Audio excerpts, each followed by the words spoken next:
nüüd on paar päeva kõneks olnud Zaporižžja tuumajaam ja ka Euroopa Liit pidas vajalikuks juhtida tähelepanu, et see tuleks siiski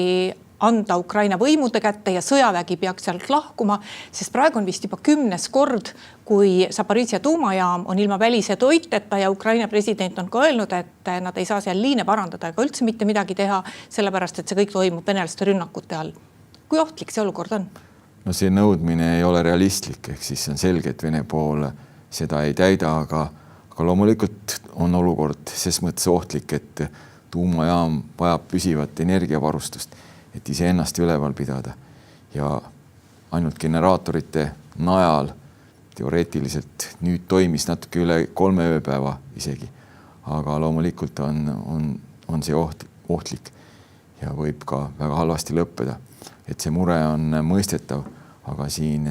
mingit konkreetset või head lahendust ei ole.